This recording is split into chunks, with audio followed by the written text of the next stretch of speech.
Wait, if we have like...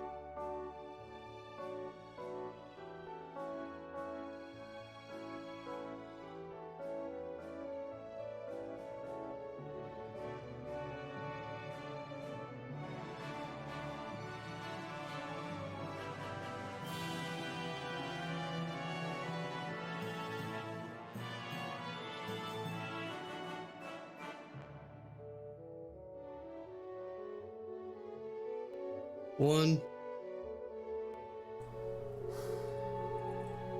And welcome everybody to this pilot episode of ExCog Radio. I will be your main host or co-host main host today, Mr. Angel Lux from Lich. Joining me today is Mr. Kida, Aoyuki Kida. Is that how I pronounce your first name? I'm still bad at it, sorry. Aoyuki Kida. He is my other. Yes. He's the other main host on the podcast going forward, and we have Mr. Varial Ambergold also from Lich joining us today, a co-host or a main guest or whatever you want to call him going forward too. I think. Varial. All right. Oh, infamous busybody. Right. So yes, this is the pilot episode of ExCog Radio. It's the working title we have right now, at least, and we are gonna be a Final Fantasy 14 and when there's nothing to talk about in FF, other gaming podcast stuff. But right now there's a lot of stuff happening in FF, and we're gonna talk about some of that today. And we're gonna start the basically just off with introducing ourselves a bit more. So yes, I am Mr. Angel Lux, or Angel if you want to call me whatever, from Lich. I have been playing this game since 2.2 regularly. I made my character back in beta, tried it out, joined at the summer afterwards, and have basically been playing on and off since then. I got a house back in 2014, so I've invested a lot of time in that, and then the auto demolition made it so I never could have sub, so I've been stuck in this game ever since like a prisoner. And now I've been lately been opening up a bit more and starting to give back to the community and help people out, because I've been playing this game for almost 11,000, 12,000 hours. I've learned a lot and I want to share that knowledge. So yeah, that's basically quick and short about me. Mr. Kida, do you want to say something or introduce yourself? Well, so my name is Aoyuki. Most people just call me Dean. And we, I run IGG, or Independent Gaming, on Lich. And we do a lot of stuff together as an FC. I'm one of the biggest, probably FCs on Lich, in terms of at least strong player base. I also will be running with Mr. Lux here, we'll be running a raiding Discord as well for all of the data cluster. Mm-hmm. We have a lot of small little projects and plans in the making, both me and Mr. Kida here. And we're gonna see if we can get a lot of those things up and running. The raiding Discord, yes, is one of them. We had some fun runs there already, and we're also helping a lot of the people leveling through Eureka right now to reach the Baldesion Arsenal, but that is our main topic for today, so we won't go into that quite yet. So, Mr. Varial, do you want to give a short introduction about yourself? Well, my name's Varial Ambergold, and compared to these two, I probably haven't been playing as long. I joined shortly after the release of 4.1, so I missed all the fun stuff like Black Mages with Raging Strikes, but I was around for all of the not fun stuff like Ventures being things that had to be held in your inventory. I don't really do as much as these two, but I seem to be getting involved in a lot of the things that Angel's been up to recently. If you've been watching his streams, you might recognize me as one of the party leaders. The most cursed party leader. That is very true. Mr. Varial here has been a party leader quite regularly on our BA runs as party number 4, and he's been regularly the last person to fill and the first person to die, and other very interesting curses around him. So It took me like 20 runs to get my Ozma clear because things kept going horribly wrong. At one point, someone who was my friend joined ended up being a party leader, and so on their very first run, they got their Ozma clear, which was awesome. Meanwhile, I got killed by the lightning storm in Raiden because of lag, which was not awesome. oh yeah, it happens. So yeah, we already touched a little bit about it of this BA stuff, but before we do that, there's some stuff in Final Fantasy XIV some people not might be aware of. There's the Garo event is drawing to a close soon, so if you haven't got on that, you need to do your PvP stuff. You need to get to the Wolfden, you need to get a full set of one job, and then talk to the disreputable dude there and get a title. With that title, you need to win 10 frontline games, 10 feast games, and 30 10 or frontline games in total to get 3 different mounts, which are going away in 5.1 if I remember correctly. So get on that if you haven't already. For those who are wondering what the items look like, at least for the healer, you can see I have the Astro Weapon and the body piece for the female characters. It is bought at the entrance to the Wolf's Den if anyone's wondering. And there's a lot of people. There's also go on, Vera. If you're having problems getting into PvP like I do all the damn time, there are plenty of PvP discords out there. I strongly recommend joining one of them, seeing as PvP seems to not be in a great state, well, ever, and certainly not now given the server split, and it's the run up to the new expansion, and everything else going on. Yeah, PvP definitely took a blow this expansion overall with the revamp from the old way of doing PvP when they condensed all the combos and basically removed all the abilities from most of the classes. On one hand, it got rid of a lot of the cheese. On the other hand, I wish I was around for Black Mage being able to cast sleep and just sleep the entire. That was a lot of fun things back then. Like I mained Dragoon for the longest time, even in PvP, and even back in Heavensward when you had to do your Blood of the Dragon rotation and all that. No, you didn't really. You played it as more like an assassin. Okay, there's someone with low health. Pop Blood of the Dragon. Jump in with all your jumps. Do some quick damage on him. Burst him down basically, and then jump back out. That's how you should pose to play Dragoon, at least in my opinion. But yeah, a lot of like old PvP players like Yo Never Dies and other people, they have left and quit the game because PvP is just not enjoyable anymore. Square Enix even tried to push it as an esport back then. Didn't really become successful because they just kept changing stuff and it was never really a good place ever.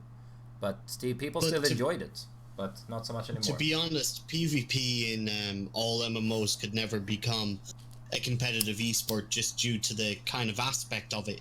It's sort of like saying, and I know this is an odd comparison to make, but the likes of PlayerUnknown Battlegrounds or Fortnite or Apex aren't esports because they're too big.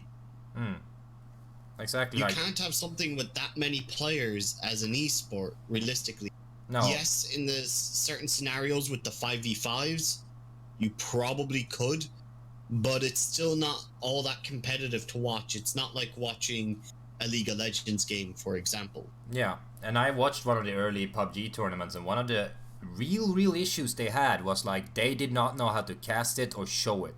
Like the casters even became frustrated when they were when the dude that was controlling the camera decided to jump to something else they were actually not talking about anymore. There was we missed fights that were going on because someone decided to switch the camera perspective to someone looting on the other side of the map. It's like, why? It became better, but how do you do esports in a game with 100 people in it? Just to take PUBG as an example. Esports overall, like Counter-Strike, it's been around for so long. It's a staple, but it's also a very simple game. And that is what makes it good, but it's also not balanced completely. There needs to be that like dynamic that things can happen. I played Overwatch a bit recently, and I feel that dynamic in there, but there's also a little bit too much in Overwatch to keep track of, in my opinion. Very true. mean, to be fair, perfect balance is extraordinarily boring. The only game that you can say is perfectly balanced is tic-tac-toe. And yeah, try playing competitive tic-tac-toe. Yeah, it's gonna be draws upon draws upon draws, because there's not any winning moves when you're facing off against a player that is on the same skill level. It's the same with like playing old Ricochet or Ricoquette or whatever it was called in Half-Life. Like, it was a very, very skill-based game. You only needed to get hit once. It was basically an insta-gib with, not insta-gib weapons, not like throwing discs. It was a high skill level game, but it never really took off, because that's just what it is. It was a really high skill level game, but on a very simplistic level. Some people really enjoy that, some don't. I don't know. Oh well, let's get back to Final Fantasy maybe. There's also a picture posted on Instagram today, apparently, from one of the new zones, an Aetherite. Let's see if I can pull that up on stream, because I didn't prepare this. Whoopsie. I think, Dean, you can probably pull it up on your stream, right? Yep. See if I can. Oh, I'll bring Discord over onto my other screen. And anyone that's wondering, it was the Aetherite, one of the new Aetherites for nice. The new expansion, and it looks absolutely beautiful.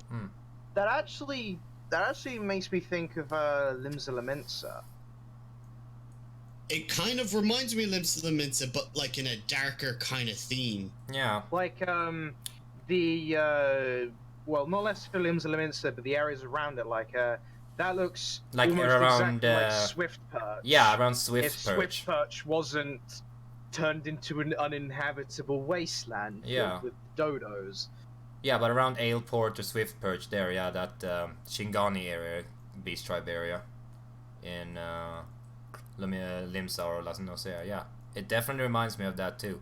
There is that little weird tower thingy there in the background at the bottom left. A structure of some sort.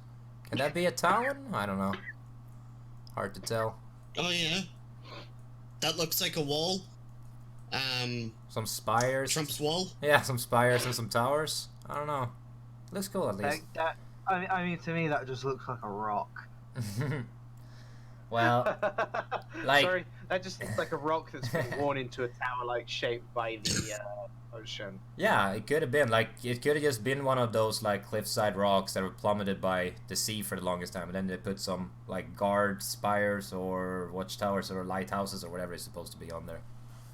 Huh. Yeah. Like, I have to say, I'm actually really impressed with the way the new zones are looking and how they're designed. Like, I wasn't really blown away by much who was shown with Stormblood. Outside of Yangsha and Asim Steppe, which didn't look impressive when we saw it, but I really loved Asim Steppe after when I visited it in-game.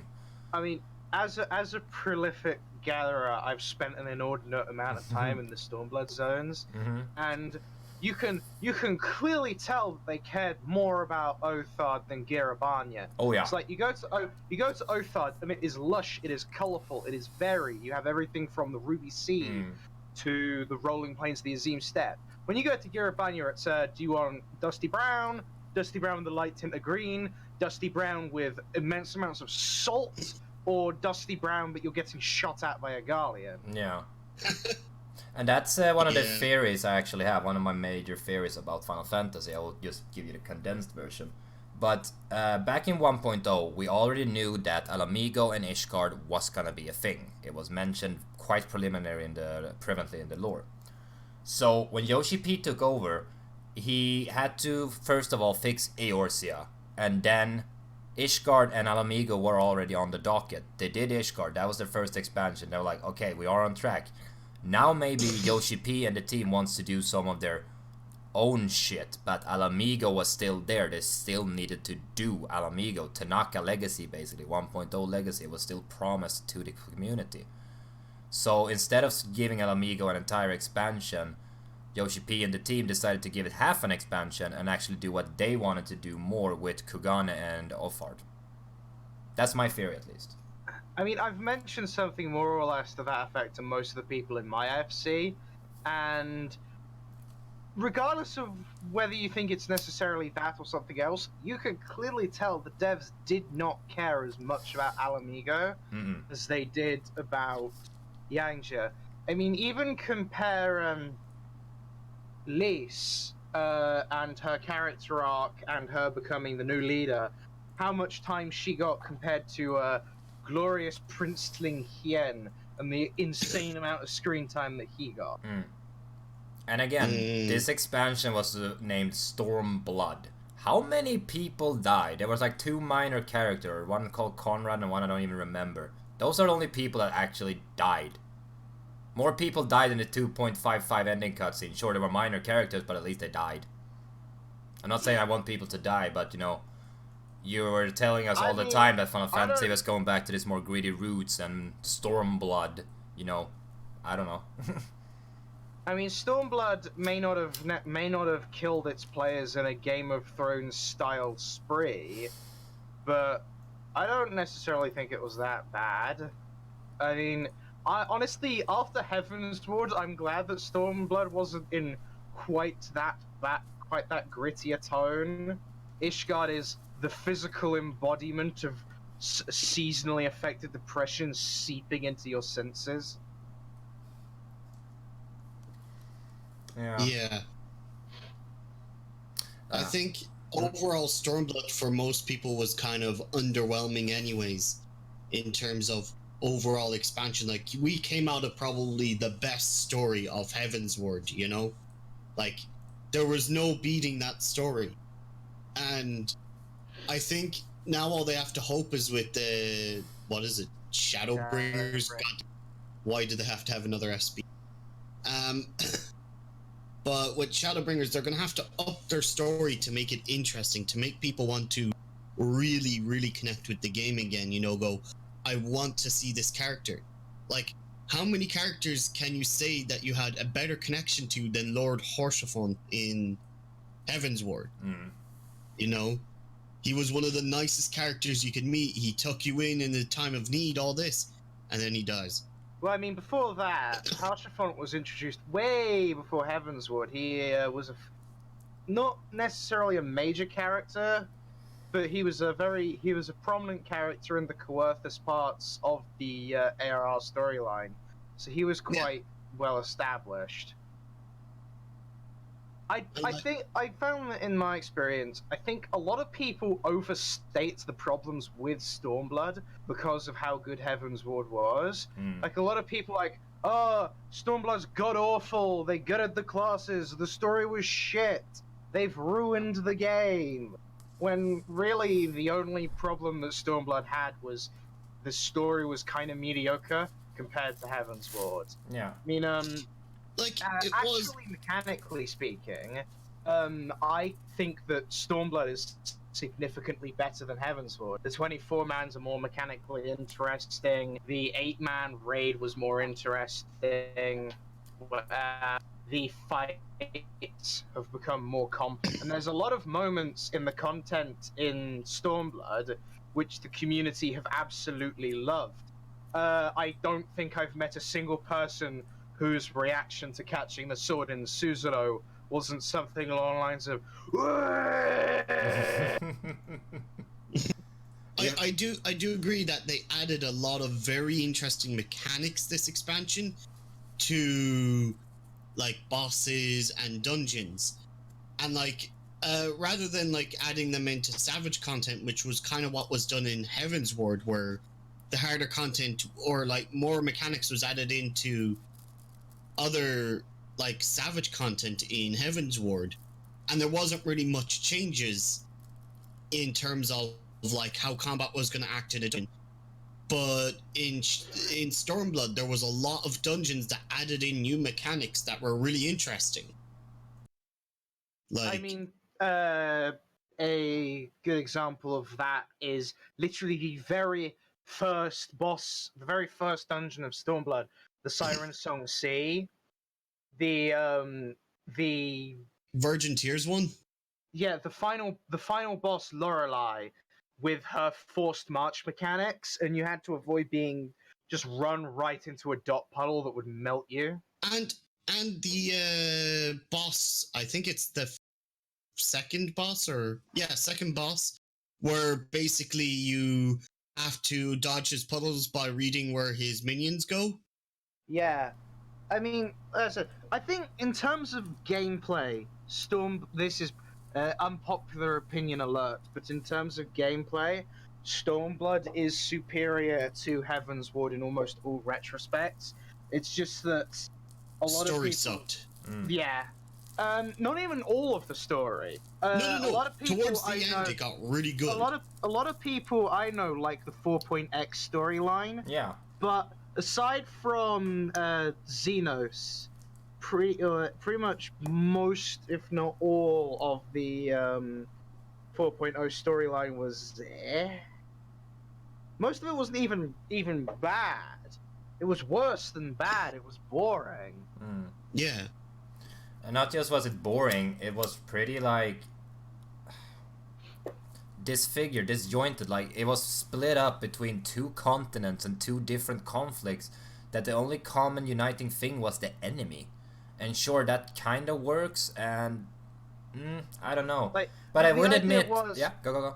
The idea was, hey, let's go to Doma, let's cause problems in Doma, let's force the Garleans to split their armies so we can take back Alamigo because they're too entrenched, which is a perfectly valid and reasonable idea. The issue with that is they put almost no effort into keeping the Alamigo and the Doma storylines concurrent. I mean, we basically just left Alamigo completely and did nothing there all the way up until Doma was free, and then proceeded to hop, skip, and jump over a river of Garlean corpses all the way up to the Alamigan gate.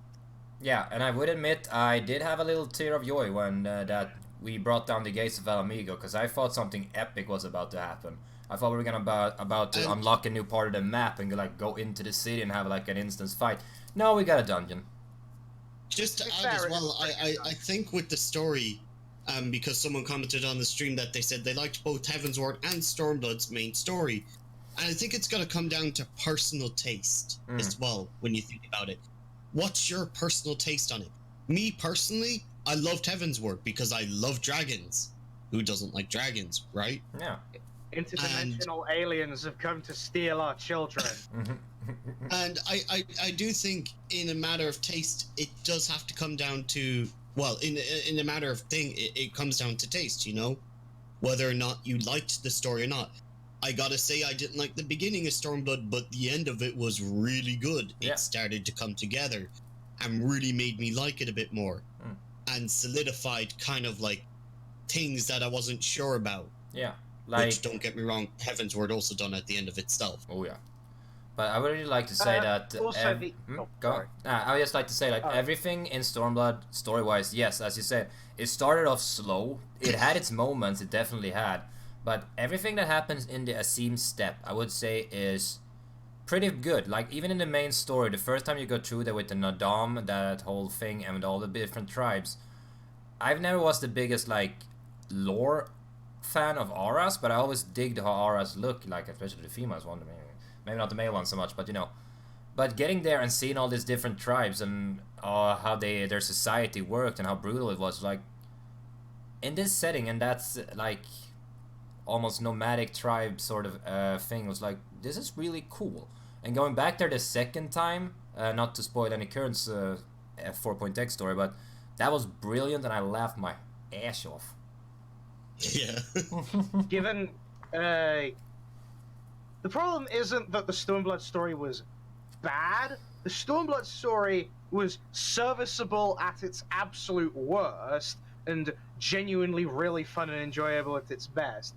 The problem is that the Stormblood story was worse than Heavensward. Yeah, and I think everyone can agree with that at least. Like, if Stormblood came out before Heavensward, and then it would have been a great story. Everyone would have loved Stormblood. The issue is this that people compare it to Heavensward, and it's just, It's an unfair comparison. I've seen a lot of people compare Heaven's Ward to other really popular expansions. Like, I've seen a lot of the WoW MMOs that I've played, WoW refugees that I've played with, compare it to Wrath of the Lich King. Ooh, That's a big one. Yeah, like Heaven's Ward was everything that an expansion should be. It dramatically expanded the gameplay. It built on the story in every way. It was both a more interesting story and expanded the world's lore. The areas that it brought out were fascinating. The cast of characters were good, and even at the absolute lowest points, it was still a fascinating and interesting story. There was pretty much nothing bad in Heaven's Ward. Well, obviously it wasn't completely and utterly perfect. Everything has problems, but it was better than the base game in every single way. It is exactly what an expansion should have been. So then, coming on to Stormblood, Stormblood doesn't have to be better than the base game, it has to be better than Heaven's Ward. And in the eyes of the community, it isn't, and that's undeniable, because what did Heaven's Ward bring us? Heaven's Ward brought us Flight, it brought us 3 new classes, it brought us significant mechanical improvements to every class, it brought us a more refined and more interesting gameplay loop. Stuff like you can get totem drops from primals, so you don't have to grind for 9 months straight to get the specific weapon that you want.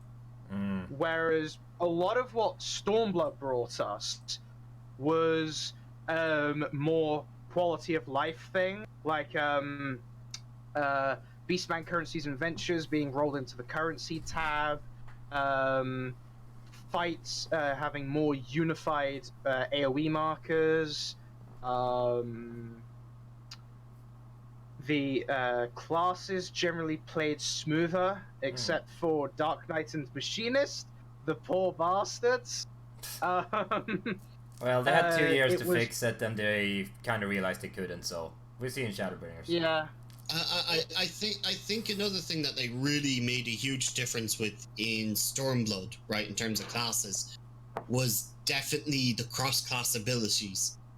And I think anyone can remember when you had to level Dragoon to get Bard.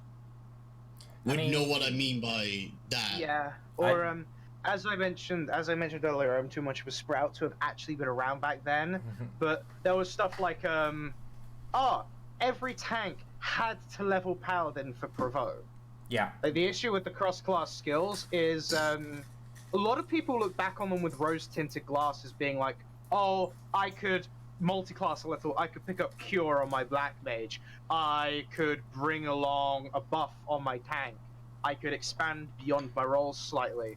But in general, the vast majority of cross-class actions were absolutely mandatory anyway. Like Swift Cast from Black Mage, Lucid Dreaming from White Mage, Provoke from Paladin. Yeah. And never mind if you wanted to do full-on raiding, like when I done raiding in Heaven's Ward, I had to level Dragoon for Blood for my Bard, and I didn't want to play Dragoon.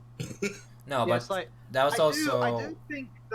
I do think that the role action system is a bit too far, because the role action system still has the issue of all of the skills being either mandatory good or absolute or garbage. Situational garbage. Like for example, for the Crutch. Black Mage role actions. I have been playing this class. I've been maining this class constantly since I first started playing this game. I have 3,000 hours into this class, essentially.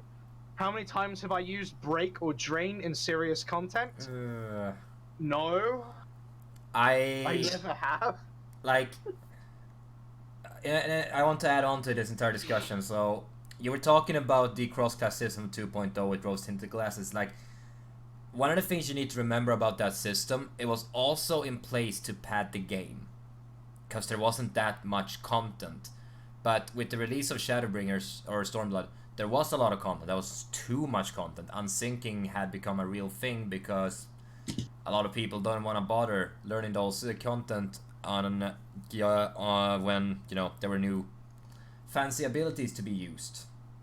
People didn't really like that you couldn't use the stuff, and instead of scaling it down, Square Enix thought it was better to just let the content basically be unrespected, I would say, and just be unsynced and just be beaten down with by whatever. But back to the role actions. So yeah, like in the beginning of Shadowbring or Stormblood, I started raiding and I did it on Samurai, and it wasn't hard to pick what abilities I needed and didn't need. Things like diversion was mandatory, but it was barely working back then, remember that too. But I have still, to this day, never used Crutch.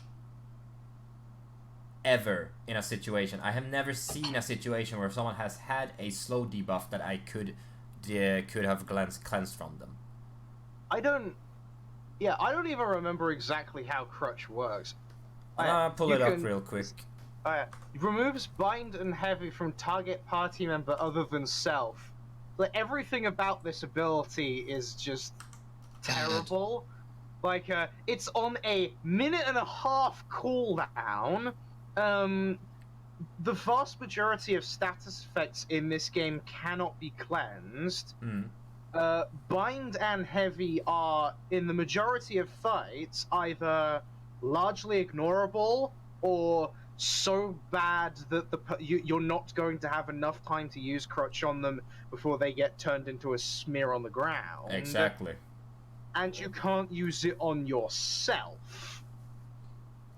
No. So when would you ever use that ability? Like, I can't even think of a situation outside of like 2.0 contents. Yeah, it's like, yeah, that's just the other issue with cross-class actions. I remember not carrying Lucid Dreaming and Diversion on my Black Mage.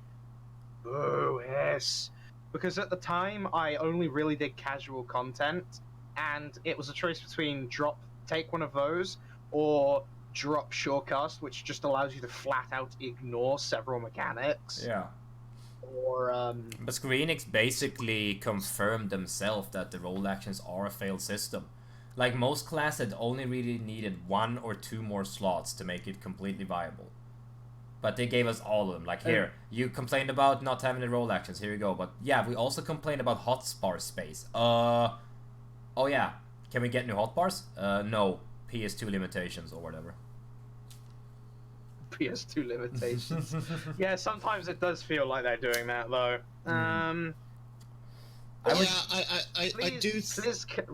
Yoshi P, please collapse actions. People can on Paladin, as an example, turn the Rage of Helone combo into one button that rotates through, so you can just hit 1, 1, 1. Please don't do that. Mr. Dean, what were you gonna add there? Actually, I think you could slightly do that, but with a lot of macros. And I mean a lot. But it has been pretty defunct already that macros in combat is not a thing you want to do because there is a delay on every macro line. Yeah, that's if you do it in a different way. So you can technically make, the collapsing macros that I'm not sure, but people on my stream can actually see these collapsing macros that I have going on right now, right? And technically with this system, you could actually just add within that macro the next spell it's going to go on to, and then it's going to move to that. And then that could actually be your 1-1-1 combo, if you want to call it that. Because they have a pretty instantaneous reaction. It might work, but then again, why play the game at that point? You say why play that. the game at that point? But the point well, is you being say is that, but that's not actually going to reduce the complexity No, of it's your not. classes. You still have the same abilities; they still function the same way. I'm It's just just that wondering. you don't have to hit 3 different buttons. I just wonder in that scenario, Mr. Dean, what happens if I have to break a combo? If there's an interruption in a fight, do I just keep spamming that button until resets if you back? have to break the combo, let's say you're running away from the boss, for example, right? It's not a continuous macro, right? you're actually pulling up a new hotbar each time. I think this would be rather complex to explain now. Okay. Because of the complexity of the expanding macros themselves. But basically, you're switching to a new hotbar, and then you're pressing the ability again. So you're actually pressing the 1 key 3 times, for example, right? So each time you press it, it's going to bring you to the new part of the combo. However, I do think the huge flaw with this would be resetting the combo if, let's say, it's been over 5 seconds. I can't remember how long you have until you can mash the next key. I think it's 7 or 8. 7 or 8 seconds. The problem is you'd have to manually reset that, which would have to be another key. Yeah. I mean, if you're talking about expanding macros, yeah, but if this was the actual game feature, This is a game feature. No, sorry. I'm talking about if you did what I suggested, where you collapse the macros into a button where you actually can just hit 111 instead of having to play around with an expanding macro.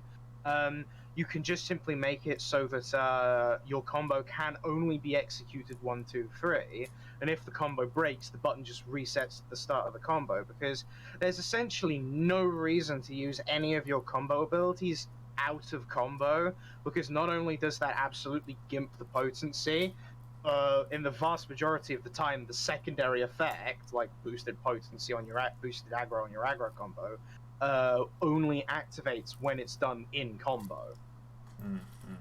I do think the one thing people have to remember about Final Fantasy compared to other MMOs now is back when, let's start back in WoW when it came out. Well, not really when it came out, when it started getting popular and there was a few expansions. You had loads of buttons, and people love this, right? But then they dumbed down the game and people started to dislike, And look at Guild Wars, where sure it has a good player base, but it doesn't have as many because the game's so simple in terms of you only can press 7 buttons or so, if I'm mistaken. Yeah, but that's not... I mean, that's still a poor comparison, because in Guild Wars, for example, you can only carry a maximum of 24 abilities, I think it is. You get 2 hotbars of 6 per weapon, and you can carry 2 weapons. It's been a while since I played Guild Wars. But FF has a lot more abilities. For example, I'm looking at my Paladin hotbars right now, and all... Please, no. Ugh. I still can't get them set up the way I like. It's impossible. It is impossible. There's... All of my hotbars are completely full. Even if you collapsed Paladin's combos, it would still require 3 buttons. 1 for the aggro combo, 1 for the damage combo, and 1 for the alternate damage combo finisher, because Paladin has 2 damage combo finishers. Even then, I will have my 3 buttons for my combos, a button for Spirits Within, a button for Total Eclipse, a button for Circle of Scorn, a button for Flight of Flight, a button for Requiescat, a button for Holy Spirit, a button for Flash, and for Divine Veil, Hallowed Ground, and for Clemency, and for Shields. It goes on and on and on. The issue is that they're either going to have to continue paring down the classes like they did between Heavensward and Stormblood, which not only screws over classes in lower level content, but it just keeps them at the same level of complexity constantly without actually adding anything, or they're going to have to get more creative at lowering hotbar space. Well, I think we can put a pin in this discussion for now, because we can probably talk about this for hours. We should probably move on to our main subject for today. What do you guys think? Thank you. So we should. Yes, so we mentioned a little bit earlier that this BA stuff, and Varial has been joining me on runs. So what is this BA? This Baldesion Arsenal thingy we've been talking a bit about. So you probably have heard about this Eureka business in Shadowbringers, these open world zones you go in and suffer and get your relics in. Well, at the end of that suffering, there is actually some content, some fun content. It's I never played old school WoW, but a lot of people compare it to old school WoW raiding. There's 56 people running through a raid at the same time. It's not super hard content. It's more on the lines of 24-man difficulty with heaven on high mobs for trash. And there is a kind of permadeath rule sorta you can circumvent, but it costs them a lot, and only healers can do it. But normal races doesn't work in there. But so, yeah, that's basically the short gist of it. It's a 56-man little unique spin twist thing on hardcore content, mid-core hardcore content, so to say, in this game. I'm gonna show a bit of footage on my stream, just from one of my runs, just in the background so people get a little bit of idea, for people that haven't seen it before. So I would say, oh, sorry. yeah, so this was released in February, somewhere around that, guys. Help me. February. Which released? The content. The BA content. It was released somewhere in, I think it was February or late February, early March, or whatever it was. And I was late joining into it. yeah, I was in there week 2 or week 1, I can't remember. I joined this only Discord that was really running it, and it had to close down after a couple of days for recruitment because everyone wanted to get in there. It took me like a solid... It came out in 4.5. And when was that exactly? I'm trying to find out exactly when that came out. 4.5 was in January the 8th. 4.55 came out pretty soon afterwards, so February sounds about right. Yeah. So February then. So yeah, back in February, somewhere around there, I started running this content on a big Discord. That was February the 12th. February the 12th, okay. So around there, I started running this BA stuff over on my bigger Discord. That was basically the only Discord I was doing stuff back then. Some other Discord started popping up, and I got my kill, I got my fragments from there so I could get my best gear for Eureka. And I thought I was pretty done, but then I found this small little Discord that was doing BA stuff. There was like 20 people on there, and on the day I joined, the first day. The second day there was 40 people on there. So I decided, hey, let's see if people want to do a run. So I made a little query about it. People wanted to do it, but somehow I ended up raid leader because the other dude that was there being an admin, he was busy. So I tried to organize a run. I even asked some of my static and FC friends if they want to join in and help me. They was like, nah, that doesn't seem like something we want to do. Okay, I guess I'm all alone. So I jump into this voice channel, 10 people join in the next 10 minutes or so. We fill up a party. No one has a mic open but me. I'm sweating my pants off. I don't know what I'm doing. But yeah, things started rolling slowly but surely. Some other people joined with microphones, and we got 4 groups together. We got in there. We wiped on Art and Nuvane, but we had a lot of fun. And the day after, we got 6 groups together. We wiped on Raiden, which is the second boss on the Baldesion Arsenal. And then the rest is history. It's just started rolling along since then. And after the server split, we decided to split the communities up into light and dark, or chaos and light. And I'm the head of the light side. We just reached 1,000 members on this Discord, and we're doing at least 1 to 2 of these 56-man runs every day. And we're having a lot of fun doing it. I'm live streaming it and having a lot of fun. And yeah, that's basically the big and short gist of BA. Really, like what it is and what it can be. So, yeah. What else is there to say? Like, I've done it a long time now. I'm having a lot of fun doing it, and we don't even need to go through how it's been done. But Mr. Dean, you just joined. What has been your experience with BA so far? Oh God! It's Okay, happening Mr. again. Dean, you need to fix your microphone. It's happening again. Oh, nay. I think that should sound better. Yeah, you're back. God, I actually feel my heart stop whenever that happens. It's genuinely terrifying. For those who don't know what happened to my mic there, I'll pull this program up. It's a voice meter, and basically it sometimes likes to screw up, and I sound like an absolute monster apparently. Yep, I used the same voice meter program, and it's weird. Let me say that. Yeah, so it sometimes likes to screw up, sometimes it doesn't. I will try find a solution for this, but currently the solution is just to switch the audio track and back to its original. Well, back on track to what we were talking about, the BA, what I thought of it.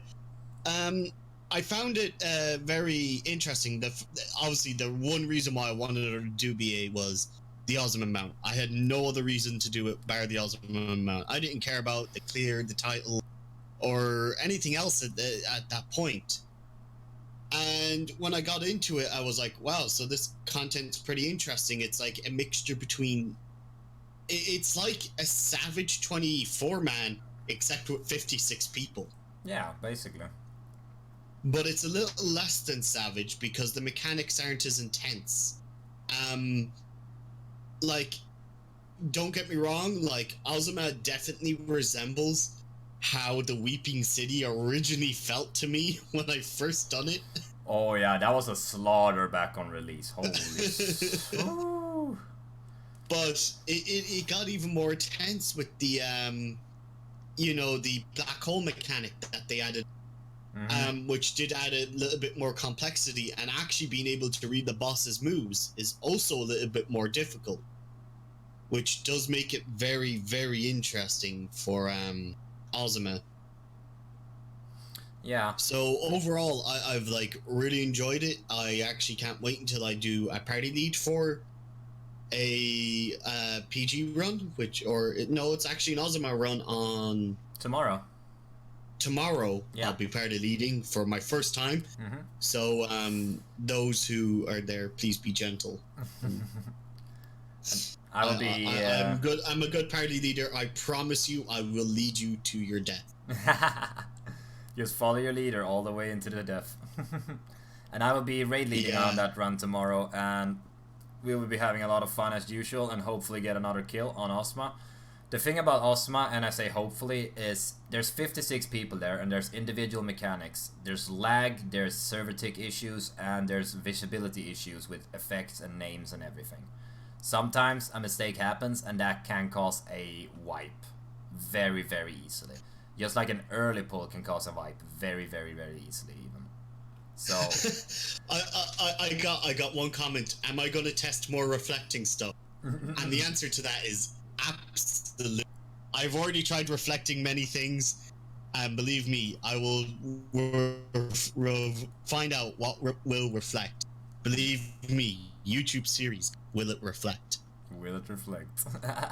It's going to be one episode. Is this where I get to share the BA cheese that I discovered? Yeah, go for it. Where are your experiences with BA, Mr. Varial? Go on for it. My experience with BA is that it's extremely fun. It's not as bad as some people have made it out to. I wouldn't even say, man. Specifically, it's in the mid-tier of 24-man. It's not as difficult as Ozma in the Weeping City or Thunder God in the Monastery. Jeez. The mechanics are fairly simple. It's just that the entire place is extraordinarily unforgiving. Like, your foot was in that AoE because you didn't quite move fast enough. You're dead, and you're not getting back up. I'm not sure if Angel can show this to his stream or not, but he has a fantastic clip of the second boss from BA, Raiden, killing 95% of the group because they didn't manage to get out of one of his explosions because of a lag. See if I can pull it up real quick. It's like everyone stands in the middle, teleports halfway across the arena, and just drops like a sack of potatoes. Yeah. No, BA has fairly simple mechanics. It's just that they are extraordinarily unforgiving. For example, that exact mechanic, Raiden, if you haven't fought Raiden yet, Raiden has a mechanic where he will raise his sword and then it will start glowing, and he'll a couple seconds later he will lunge across the arena and instantly kill anyone on the side of the arena where his sword is glowing. At the same time, he will put an AoE under the feet of 4 different people, which hits for about 12k, I think it is. So the idea behind the mechanic is stack in the center to bait the AoEs, then move. That is an extraordinarily simple mechanic that there's more difficult stuff in other normal mode trials, but if you make a mistake, you die. And it's an entire dungeon of that. It's extraordinarily unforgiving for mistakes. The other thing that probably separates BA from regular content is that the air quotes trash mobs are extremely dangerous. It almost feels wrong calling them trash mobs, because one poorly pulled mob and half your group is dead. The best example of this is probably the BA Centaur, which the very first thing it will do is an auto attack. The second thing it will do is an ability called Berserk, which applies a gargantuan physical damage buff on it. It will then proceed to run around smacking tanks so hard that the only thing that's going to let them survive is the invulnerability move. 5 defensive Magicite, full elemental gear, and your tank wisdom up? No, you're still dying, my friend. So everything in BA is dangerous. Everything in BA has mechanics that you need to pay attention to. And everything in BA can kill you if you aren't careful, which is the thing that makes me like it particularly compared to a lot of other contents. Yeah, because like it's sort of like heaven on high in that regard. Like it's a high risk, high reward situation. And even if the reward might not be like monetarily or the drops at the end or the amount if you already have it or you don't care about it, the fights in and of itself, Ozma is rewarding enough to want to do. Like everyone says, they're so on edge and it's such a heart-pounding moment getting there. The first time I was doing callouts on Ozma, I was shaking in my chair so hard. I was so nervous. The first time I got my kill, I made a kill with the group, I almost cried. Like, oh, it was such an experience. When I actually managed to finally beat Ozma and clear the BA,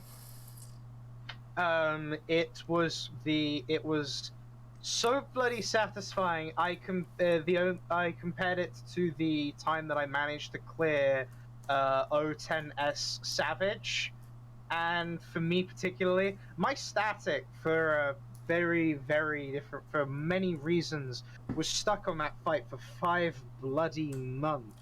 Yikes. When I finally cleared it, I screamed so hard it took my throat 3 days to recover. But that was the kind of satisfaction that I got when I finally beat Ozma. I actually think my Ozma kill, or my first time calling out Ozma, I was more excited than I killed Uvu, because we had so many close calls with Uvu. The first time we started hitting in rage, I was like, okay, the fight's over, I've done it, I beat Uvu, now it's just like a matter of actually finishing it. But actually getting a kill on Ozma is so up to chance and people around you that it's just such a nice thing when the stars line up and it actually happens. Because it doesn't happen every day. That's for sure. Like, I think the biggest problem with it all is the server tick lag, right? Where let's say for the meteor mechanic, right? The problem with that, not only are you stacked with a load of people, so everyone kind of moves to see if they have the marker or not, but it also has a delay on who gets the marker, and then you're going to be delayed running to the right of the platform, trying to get over there, or to the back. And you can do what I actually had done, which is why we actually kind of wiped in our party. I didn't see that I had the AoE around me for ages. And I tried to run away, and I didn't have enough time. It's kind of why we wiped, so yeah. But, like, that happens not just to me, but to many people, Yeah. One time, one of the things that stopped me from getting my Ozma kill was the guy with Meteor actually DC'd for 5 seconds, but that was still enough to kill everyone on our platform and a bunch of people on the other 2 platforms. Yeah, and like sometimes you can adjust to meteor misplacements, but with the server ticks, even if you do, sometimes it doesn't help. Even if you stand in the right position for meteor sometimes when they're correctly placed, you still die randomly. It's happened to me on healer. There's just something hilariously broken about the BA. even without the server tech, there's the mystery stairs Oh yeah. running up to Ozma that choose whether or not they actually exist. Yeah, anyone catching the stream that doesn't know, there is a big staircase that leads between the second to last boss, Absolute Virtue, and Ozma the Big Man himself. And multiple players have reported jumping on this staircase and then clipping through the staircase and falling into the void below. And Square Enix said they fixed it, and there were reports afterwards that no, it wasn't fixed. So don't trust those stairs, people. And as Mr. Demon Stalker points out in my Twitch chat, you only get one try. Yeah, and you spend maybe sometimes 1.5 hours getting there. People get nervous, and then one dude makes a mistake, and it's over. I mean, if you're going to include playing the instance game as the time it takes to get into the BA, there was a run that Sorry about that. I went on with Angel, which from getting everyone in a party, getting into the instance, and all the way up to actually getting to Ozma was 4.5 hours. And that is that's the worst week I ever had. I actually made the mistake of accidentally pulling Ozma early because I was so tired. I slid to the side of my chair and accidentally ran into Ozma. Well, stuff like this happens all the time, doesn't it? And usually a BA run doesn't take more than 1.5 to 2 hours at most. Sometimes we get screwed by the instance because, remember, there's no way to queue into Hydatos at 56 people. We do these groups on PF outside, and then we have to somehow, through playing with the instances and manipulating them a bit, get 56 people into the correct instance. Sometimes we need to call for other people outside the run to help fill. Sometimes we have to beg for people to leave the instance so we can get the only one that's up because we can't overfill it. It's a real pain, and the instances has been really weird the last couple of days. I'm gonna have to try some new stuff soon, which I have in the plans, but we have entered an instance, gotten 2 free groups in there. That instance has locked, a new instance has opened, gotten 2 groups in there. The third group's getting a new instance, and when we quit queuing, they only get the same instance. Then we send one group out from the primary instance, which has 90 people in it, and they get back in there. And we're sitting there like, what is going on? We don't understand the system anymore. For that. Yeah, the system doesn't work anymore. It has changed its own rules just the last 4 or 5 days. It's super weird. There was also other weird things like the last run that I went on. No, the run where I actually got my clear. We almost called it off because Ovni, the giant jellyfish that you need to kill to actually get into the Baldesion Arsenal, was what, half an hour late? Yeah, it just didn't spawn, and that's another step of the Baldesion Arsenal. You need to wait outside for a fate to spawn that doesn't have any spawn conditions. It just spawns normally when it can spawn, i.e. when there's no one in BA and the timer for BA has run out and it hasn't spawned for like 25 to 30 minutes. But sometimes he just doesn't want to spawn, or the instance closes, or whatever.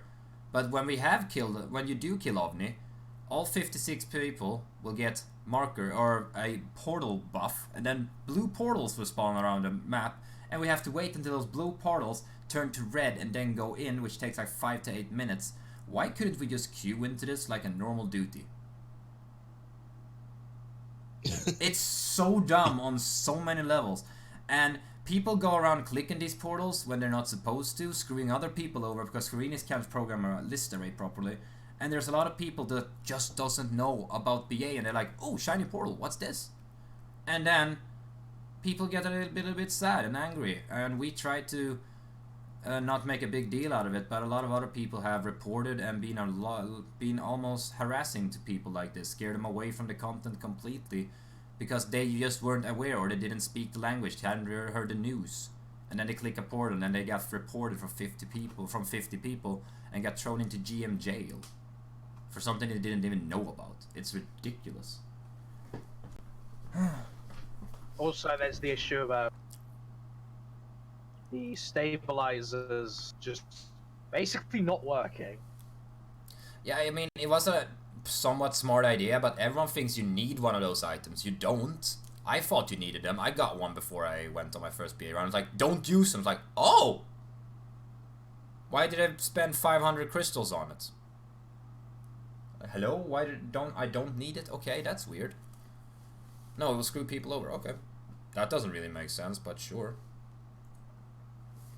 Yeah, I don't get why they added in that system when it didn't really make sense to begin with the you know, stabilizers and stuff. No, and I think I really did think it. Yeah, and they cost like 500 don't crystals think- first, right? Or the items. So you're expecting 56 people to get these 500 crystals together for each run they're gonna do.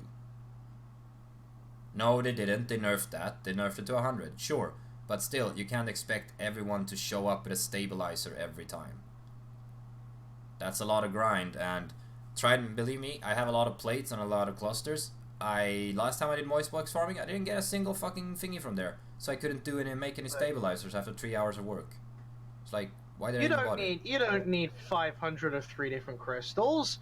You could alternatively go for a wildly time-consuming moist box farm and the absolute crapshoot of Hydatos clusters. Yeah. All the time I've spent in there, I only have 5 clusters. Can I make a suggestion? Can we trade in the aetheryte flasks for stabilizers, please? That'd be awesome. Yeah, I use Or at for the the very least, trade them others. Or at the very least, trade them in for the things that drop from the moist. Yeah, like something at least. Now I have like, I'm gonna see how many I have in my inventory now, and I don't even actively farm them anymore. Let's see. I have. What was I looking for again? Tsukiyomi card. Oh yeah, I have Yes. 29 plates and I have 13 flasks. I also have 81 Pennificilia flames, if anyone's interested. Oh, why do I have all this shit? Oh my god. Oh well, oh well. There's a I lot. think it's also starting to get to time for wrapping it all up. Yeah. So we should probably start discussing the last little things we have on the outline. But yeah, that's basically BA, and we're probably gonna talk a bit more about it since we are so involved in it going forward. But yeah, that's basically it. And we want to plug some Discords and stuff. Just talk about that real quick, I think. Other than that, I don't think there was anything more to really talk about. First thing I just want to bring up is anyone who was listening from the beginning, the music that was playing is by Vey. I'll just pull up his full YouTube channel so that way I can actually make sure it's just called Vey Music, VAE Music, and you can look him up. He's a very good artist. He doesn't have many views on YouTube, so please give him a load of likes and into his music. It's absolutely amazing, and he creates it all himself. It's full. So for those wondering where you can find it that are in the Twitch chat at the moment, I'll link it now. If not, if you're watching this on YouTube, it'll be linked in the description below. And for everyone else, go on YouTube, look up VAE Music, space music, mind you, and you should find them very easily. Yeah, I linked them over for my chat too. So that is the music you heard from that stream. I was just using some OC remix stuff for the people that are early on my stream as a music bed while we were setting up the last stuff. And yeah, other than that, we have this raiding Discord. Me and Mr. Dean are hosting. If anyone is interested in any of these Discords we're talking about, we are going to provide links to them some way or another. Probably on the YouTube side of things more, because most of the people that are on live, I think, know what we're talking about. But other than that, yeah, we have the raiding Discord. We're gonna have a lot more Savage and Ultimate there for anyone that wants to try out, like wants to get into any of the content really, or just wants to do more stuff. It is hard finding people on PF. It's easier to ping somewhere where you know that everyone is nice, chill, and will probably join on voice and can communicate the fight in a much nicer, easier way for everyone. We just want to try to facilitate that, because Savage was something I was scared of for the longest time. I played this game since 2.x, and I didn't get into raiding until Stormblood. Think about that. Yep. So just remember, guys. So this has been ExCog Radio. Yeah, first inaugural pilot the episode thingy. Just one last point for Savage. Go for it, my dude. Generally, the first fight of the Savage tier isn't actually that bad. It's up there with, say, a Minstrel's Ballad or one of the worst extreme fights. So it's always a good time to cut your teeth on the Savage rating if you're interested. And just remember, you can never get experience unless you actually go and do it. Yeah. So just experience it, guys. Savage isn't all that hard as people make it out to be. No, it's not. And like we're 09S, you can do within 2 hours. Yeah. If you have a good enough team. Easily. Actually, if you're on the raiding Discord, Mr. Lux ran a game with Julius, and Julius is an absolutely phenomenal Savage raid leader. So if you manage to get into a party with him, I'd say within the first try, you're probably going to clear it. Oh yeah. There's a lot of good raiders over there, and a lot of people that are really nice and want to get into it. So anyone that's interested, feel free. We're gonna provide the links, and there also is a link already on my main Discord, the Citadel of Light, where we're hosting my FF community and the BA raids out of. And we will provide links to that, and we'll also provide links to IGG, Mr. Dean's community. Yep. And FC Discord. Where we play mainly Final Fantasy, but we play a load of other random games. So if you're ever up for a good random game, and God knows what it could be, Counter-Strike, Rocket League, or even getting punched in the face by someone, that being Scribble, anything at all, just feel free to join us. Yeah, I'll be dropping links to all the things we're talking about right now into my Twitch chat, if I can actually copy-paste and do stuff in a somewhat timely manner, and click the correct thingies. You know, stalling for time and filling dead air is one of the things that are really fun to do on a podcast just like this one. Yeah. So there is the Citadel of Light, the BA and main raiding Discord, or main community Discord for me. The second link there is for the raiding Discord, and the third link is gonna be for IceGG, Mr. Dean's Discord. And I am also gonna extend one more little shout out to Miss Sefla, which has been helping us and promoting us very much. That fourth Discord is Sefla's. Go there and join her community. She's a great Final Fantasy XIV content creator, Twitch streamer, YouTuber, and an all-around lovely person. Go and give her all the support and love in the world. She's usually gonna join us on most of the runs, Monday through Thursday going forward at 1600 server time. So please look forward to that. Please go and watch her streams, because she's a lot more entertaining than I am. Right. Alright, so I think we should wrap this all up. Yeah. With this has been ExCog Radio. This has been your hosts, Dean and Lux, or Aoyuki and Lux, and our special guest, who's probably going to be more than a special guest, Varial, who will probably come on a bit, I think. I intend to be here pretty regularly. Cool, so our regular guest, or I suppose co-host, another co-host maybe? Founding member. Where's my special Facebook symbol? You find that in your mailbox later on in life. Hopefully I get that. Hopefully I get that on like my Shadowbringers pre-order bonus. Damn it! Right, you didn't get it yet? No, Alright, because guys. I bought it through Steam. Ah. So guys, until then, keep it easy, guys. So check it out.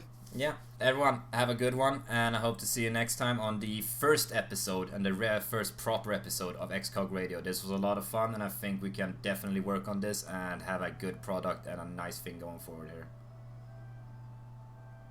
Oh yeah, and also we have a BA run tonight, by the way. I forgot to actually probably promote the run coming up in just a couple of hours from lovely Miss Tomoe Fukuwara at 1800 server time. We have a newbie run that's gonna be hosted by her, co-raid lead by me or Morgana Brown. We're still working out the details, but you're gonna be in good hands. Either way, Tomoe has been with us since the early days of the first Discord we had, and she's a lovely friend and a really, really nice person. She's been beginning to become a really good raid leader too, and I'm looking forward to seeing her working today. And I'm gonna be there backing up, and we're gonna have a lot of fun like usual. So, I think that was all I wanted to plug. And Alright. And all we should say Everyone. So, for everyone, thanks for tuning in, and we'll see you all later. Yeah. Thanks for coming. Bye. Bye-bye. I'm gonna now end my voice recording.